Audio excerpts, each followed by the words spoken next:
Line of actual control বা LAC নির্ধারিত নয়, তাই এই অজুহাতে বারবার এলএসি জুড়ে চীনের আগ্রাসন। চীন নিয়ে আক্রমণাত্মক প্রতিরক্ষামন্ত্রী।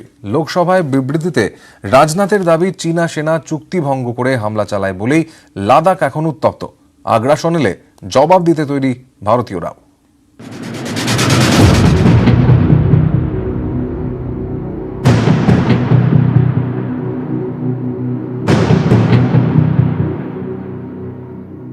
এপ্রিল থেকে একতরফা এলএসিতে বিপুল চীনা সৈন্য সমাবেশ, দুই শিবিরের মধ্যে উত্তেজনা, সংঘর্ষ। এজন্য চীনের আগ্রাসী মনোভাবের দিকেই আঙুল তুলেছেন রাজনাথ সিং। अप्रैल माह से ईस्टर्न लद्दाख की सीमा पर चाइना की सेनाओं की संख्या तथा उनके आर्मामेंट्स में काफी वृद्धि देखी गई है। मई महीने के मध्य में चाइना द्वारा वेस्टर्न सेक्टर में कई स्थानों पर एलएसी पर ट्रांसग्रेशन करने की कोशिश की गई। उसके लिए आवश्यक जवाबी कार्रवाई भी की है। লোকসভায় এলএসি পরিস্থিতি নিয়ে বিবৃতি দিতে গিয়ে সরাসরি চীনকে নিশানা করেছেন রাজনাথ। তার কথায় স্পষ্ট, এপ্রিল থেকেই এলএসি ঘিরে চুক্তি লঙ্ঘন করা শুরু করেছিল পিপলস লিবারেশন आर्मी। अभी की स्थिति के अनुसार चाइनीज साइड ने एलएसी और अंदरूनी क्षेत्रों में बड़ी संख्या में सैनिक टुकड़ियां और गोला बारूद मोबिलाइज किया हुआ है। चीन की कार्रवाई के जवाब में हमारी आर्म्ड फोर्सेज ने भी इन क्षेत्रों में उपयुक्त काउंटर डिप्लॉयमेंट्स किए हैं अध्यक्ष महोदय, ताकि भारत के सिक्योरिटी इंटरेस्ट को पूरी तरह से सुरक्षित रखा जा सके। রাজনাথের আশ্বাস, প্রকৃত নিয়ন্ত্রণ রেখায় যে কোনো পরিস্থিতির জন্য প্রস্তুত ভারতীয় সেনা। हमारी आर्म्ड फोर्सेज इस चुनौती का सफलतापूर्वक सामना करेंगी। जिस प्रकार से सीमा की रक्षा की जा रही है, हम सबको हमारी आर्म्ड फोर्सेज के ऊपर गौरव है अध्यक्ष महोदय, गौरव की अनुभूति होती है। हमारी आर्म्ड फोर्सेज और आईटीबीपी के तेजी से डिप्लॉयमेंट हुई है और उनके प्रयासों को एप्रिशिएट किए जाने की जरूरत है। এলএসিতে এত বছর পর পরিস্থিতি ঘোরালো হয়ে উঠল কেন? প্রতিরক্ষা মন্ত্রীর বক্তব্য, হঠাৎই আগের তুলনায় আগ্রাসী হয়ে উঠেছে চীন।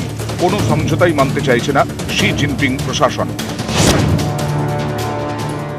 चीन द्वारा ट्रुप्स की भारी मात्रा में तैनाती किया जाना 1993 और 1996 के समझौतों का यह उल्लंघन है।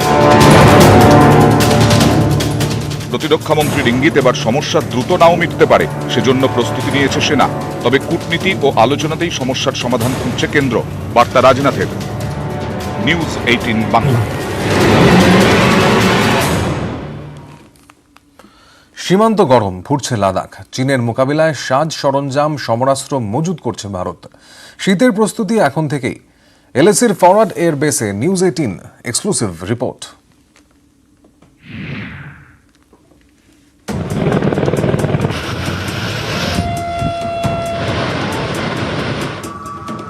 एलएसी पर लगातार तनाव बना हुआ है और उसके बाद जो है किस तरीके से भारतीय सेना को वहाँ मजबूती दी जाती है, लॉजिस्टिक सपोर्ट किस तरीके से दिया जाता है। इस वक्त हम लोग एक ऐसे फॉरवर्ड एयरबेस पे है जहाँ पे आप देख सकते हैं कि सामने एक एयरक्राफ्ट C-17 ग्लोब मास्टर जो है वो अभी लैंड कर रहा है। ये यहाँ जो है साजो सामान लेके आ रहा है, विंटर स्टॉकिंग के लिए ये लोग यहाँ पे लेके आए हैं ताकि यहाँ से इन सामान को आगे फॉरवर्ड एरिया में भेजा जा सके। और लगातार इस तरीके की सॉर्टीज जो है हो रही है। सबसे बड़ी दिक्कत जो है इस बार ये है कि ये जो विवाद है ये लंबा खिंचता जा रहा है। विंटर स्टॉकिंग जो है बहुत ज़्यादा, उसके लिए जो है लगातार सॉर्टीज एयरफोर्स कर रही है। और आप देख सकते हैं कि सामने कितनी खूबसूरती से ये एयरक्राफ्ट यहाँ पे लैंड किया है और ये पूरी तरीके से लोडेड है और इसमें सामान जो है लाया जा रहा है। रोजमर्रा की इसी तरीके की कार्रवाई है, लगातार जो है इस कार्रवाई को अंजाम दिया जा रहा है ताकि एलएसी पर जो सेना के जवान मौजूद हैं, तैनात हैं, पूरी तरीके से उनको किसी भी तरीके की कोई दिक्कत ना हो सके। চীনের সব বার্তা, আলোচনার প্রস্তাব সবটাই কি মেকি? ভারতকে কি বিভ্রান্ত করার চেষ্টা? প্রশ্নটা উঠছে কারণ প্যাংগং লেকের দক্ষিণে শক্তিশালী অপটিক্যাল ফাইবার পাতার কাজ চালাচ্ছে চীন। ড্রাগনের নজর ভুটানেও। মাঝে মধ্যেই ভুটান ভূখণ্ডে ঢুকছে পিএলএ। নজর এখন প্যাংগং লেকে। এলএসির এই এলাকায় এখন সবচেয়ে উত্তপ্ত। লেকের দক্ষিণে উঁচু জায়গা ভারতীয় সেনার দখলে, কিন্তু দক্ষিণে খুঁটি সাজাচ্ছে চীন। সেখানে তারা অপটিক্যাল ফাইবার বসানোর কাজ শুরু করেছে বলে সূত্রের খবর। এই খবর প্রকাশ্যে আসতেই তড়িঘড়ি তা অস্বীকার করেছে চীন। কিছুটা নজিরবিহীনভাবে এই নিয়ে পরপর দুটি বিবৃতি চীনের। প্রথমটা চীনের বিদেশ মন্ত্রকের, দ্বিতীয় বিবৃতি ভারতে চীনা দূতাবাসের। দুটির মূল সুর অবশ্য এক। চীনের দাবি এলএসিতে তারা মোটেই অপটিক্যাল ফাইবার বসাচ্ছে না। এই খবর বিভ্রান্তিমূলক। যদিও ভারতীয় গোয়েন্দা সূত্র চীনের এই দাবিকে আমল দিচ্ছে না। গোয়েন্দা সূত্রে খবর, নির্দিষ্ট লক্ষ্যেই চীনের এই পরিকল্পনা। ওইসব এলাকায় রেডিও সেটে কথা বললে তা ধরা পড়ে যাওয়ার আশঙ্কা থাকে, কিন্তু অপটিক্যাল ফাইবারের ব্যবহার করলে নিশ্চিন্ত। অপটিক্যাল ফাইবার পাতা হলে চীনের ফরওয়ার্ড ট্রুপ অনেকটাই সুবিধা পাবে। চীনা সেনার তথ্য আদান প্রদানও সুরক্ষিত থাকবে।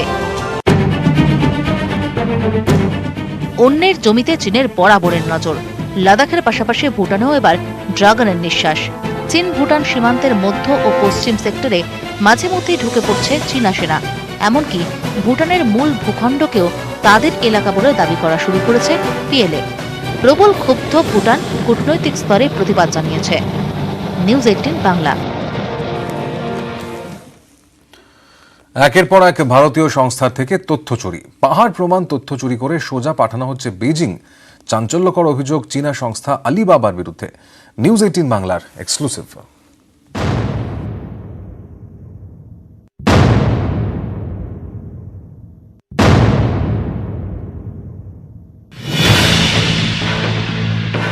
ধরা যাক আমরা অনলাইনে ফোন রিচার্জ করলাম, কিন্তু যে সংস্থার মাধ্যমে রিচার্জ হলো সেটি খাঁটি ভারতীয়, কিন্তু লেনদেন ব্যাংক অ্যাকাউন্টের মতো সব তথ্যই চলে গেল চীনের হাতে। কারণ ভারতীয় সংস্থা যে সার্ভারটি ব্যবহার করছে, অর্থাৎ যেখানে সব তথ্য জমা করছে, সেটি চীনা সংস্থার।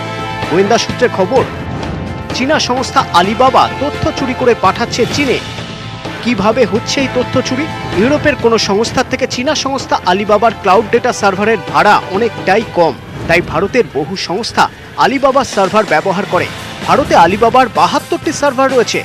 গোয়েন্দা সূত্রে দাবি, ভারতীয় সংস্থাগুলির যাবতীয় তথ্য নিজেদের ক্লাউড সার্ভার থেকে বেজিং এর হাতে তুলে দিচ্ছে চীনা সংস্থা আলিবাবা। ভারতীয় স্টার্টআপ ও কর্পোরেট সংস্থাগুলির উপর সব সময় চীনের নজর। গোয়েন্দা রিপোর্টে চীনের আরেক চক্রান্ত ফাঁস হওয়ায় আলোড়ন।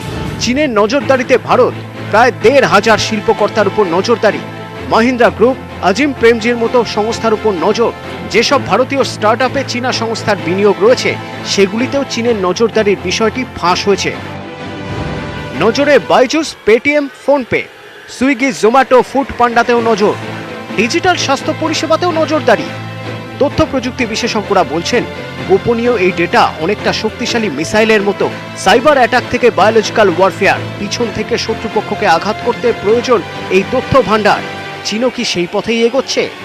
নিউজ 18 বাংলা। চীনের হুঙ্কার আর এর মধ্যে পাকিস্তানের উস্কানি। আন্তর্জাতিক মঞ্চে কাশ্মীরকে ফের নিজেদের অংশ হিসেবে তুলে ধরল পাকিস্তান। পাকিস্তানের নতুন এই রাজনৈতিক ম্যাপের বিরোধিতায় সরব ভারত। আন্তর্জাতিক সম্মেলন থেকে ওয়াকআউট অজিত ডোভালের। উপলক্ষ সাংহাই কোঅপারেশন অর্গানাইজেশন অন্তর্ভুক্ত দেশগুলির জাতীয় নিরাপত্তা উপদেষ্টাদের ভার্চুয়াল বৈঠক। মঙ্গলবার বৈঠকে পাকিস্তানের প্রতিনিধিত্ব করেন প্রধানমন্ত্রী জাতীয় নিরাপত্তা সংক্রান্ত বিশেষ সহায়ক মঈদ ইউসুফ। বৈঠকে পাক প্রতিনিধির ঠিক পিছনে জ্বলজ্বল করছিল সেদেশের নতুন রাজনৈতিক মানচিত্র।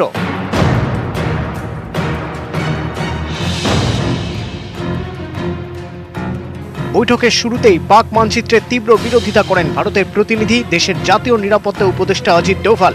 চীন অবশ্য পাকিস্তানের পাশে দাঁড়ায়। প্রতিবাদে বৈঠক ছেড়ে বেরিয়ে যান ডোভাল।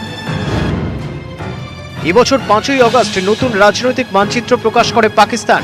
রাজনৈতিক মানচিত্রে গোটা জম্মু কাশ্মীরকে পাকিস্তানের অংশ হিসেবে জুড়ে দেওয়া হয়। ঠিক 1 বছর আগে 5ই আগস্ট 370 ধারা রদ করে মোদী সরকার, যার জেরে বিশেষ মর্যাদা হারায় জম্মু কাশ্মীরের। 370 ধারা রদের প্রতিবাদেই নয়া রাজনৈতিক মানচিত্র প্রকাশ করে ইসলামাবাদ। जो हम पाकिस्तान का पॉलिटिकल मैप दुनिया के सामने लेके आ रहे हैं, ये सबसे पहले पाकिस्तानी कौम की उमंगों की तर्जुमानी करता है। তাৎপর্যপূর্ণভাবে নয়া পাক মানচিত্রে আকসাই চীনের কোনো অস্তিত্বই নেই। লাদাখের অন্তর্গত আকসাই চীন ভারতেরই অবিচ্ছেদ্য অংশ। 1962 যুদ্ধের আগে থেকেই অবশ্য এই এলাকা বেআইনিভাবে চীনের দখলে। কূটনৈতিক মহলের মতে বেজিংকে না চটাতেই আকসাই চীনকে মানচিত্রে তোলেনি পাকিস্তান। নিউজ 18 বাংলা। প্রতিবেশীর বাড়ি থেকে হঠাৎই সুখবর। বিজ্ঞানীদের দাবি শুক্রে প্রাণের স্পন্দনের খোঁজ নেওয়া যেতে পারে। কিছু সূত্র প্রাণের সম্ভাবনাকে জোরালো করেছে। বিজ্ঞানীদের আশা ভরসা এখন শুক্রকে ঘিরে থাকা ফসফিন গ্যাস।